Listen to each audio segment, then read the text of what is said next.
I mean, I feel like if you clicked on this, it shouldn't be super necessary, but this is your Game of Thrones Season 6 spoiler warning. I'm not Ned Stark. I understand the way this game is played. Rhaegar Targaryen is officially Jon Snow's father. DK, they didn't say who it was. Lyanna's voice cut out just as she was talking. Yeah, okay, I know, but they released this official infographic that clearly shows the line of parentage from Rhaegar Targaryen to Jon. Now, with how often we hear characters reminiscing about Rhaegar in the show... Rhaegar Targaryen. Rhaegar.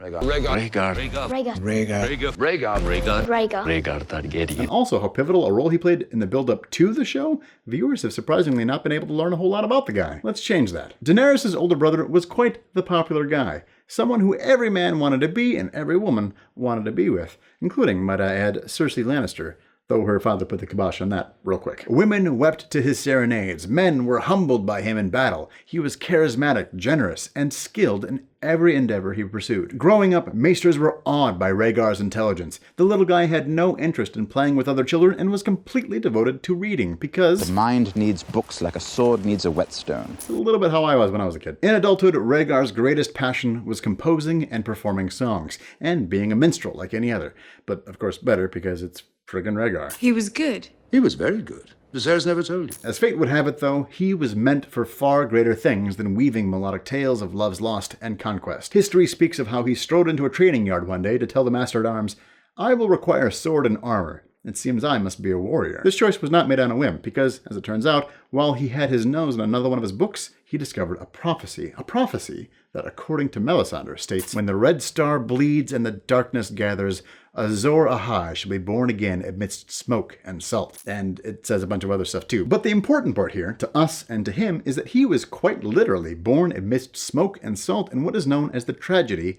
at Summerhall. This event occurred when his great-grandfather played host to a number of nobles celebrating Rhaegar's impending birth.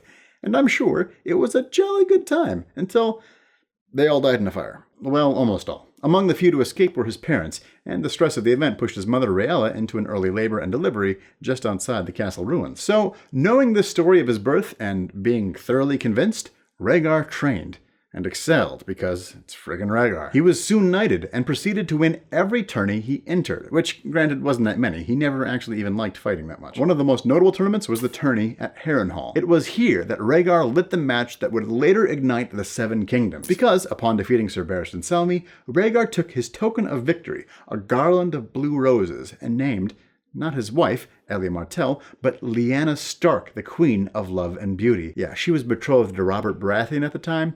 As you can imagine, this upset a lot of people. I've never seen so many people so quiet. It is important to note, by the way, that while the life of Rhaegar was developing, the life of his father was decaying, and their relationship with it. The Mad King grew very distrustful of those who, tragically, he should have trusted most. His son was not spared any suspicion. Aerys refused to attend Rhaegar's wedding and to hold his granddaughter after her birth. There were just too many whispers of betrayal in the king's ear. Fast forward some time, and the world is now on fire. That match Rhaegar lit, it did its job. Things escalated quickly, with a failed Stark-led effort to rescue Lyanna, as she had been kidnapped by Rhaegar after he had developed an overwhelming obsession with her. For conspiring to kill his son, King Aerys burned Rickard Stark alive and made his son Brandon watch.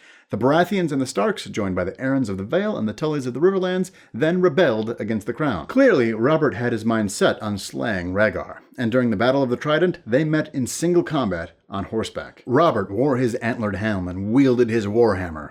Rhaegar wore his black plate armor. On the breastplate, a three-headed dragon made of ruby that flashed like fire in the sunlight. The water around the horses ran red as the men circled and clashed. Rhaegar did manage to wound Robert, but Robert landed a blow with the spike of his warhammer into Rhaegar's chest. Rhaegar fought valiantly. Rhaegar fought nobly. Rhaegar died. During the eventual siege of King's Landing, the Mad King was slain by Jaime Lannister in the throne room, and a man Rhaegar himself had knighted, Sir Gregor Clegane, the Mountain, under Tywin's orders, found Rhaegar's wife and children and, well... You raped her! You murdered her! You killed her children! While the army sacked the city, Ned left to search for Lyanna. He eventually found her hidden away in the Tower of Joy, located in Dorne. That's weird. Why was he in Dorne? That's where his wife is from. I guess Rhaegar hadn't lost all of his Martell friends with this affair?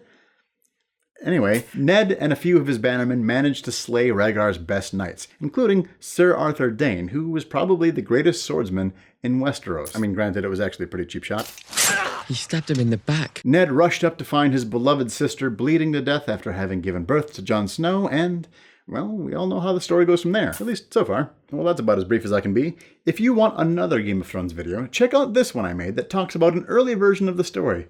It's weird. Like, weirder than the fan theories weird. Well, that's not true. There's a fan theory that says that Tyrion is Daenerys and Drogo's child via time-traveling fetus.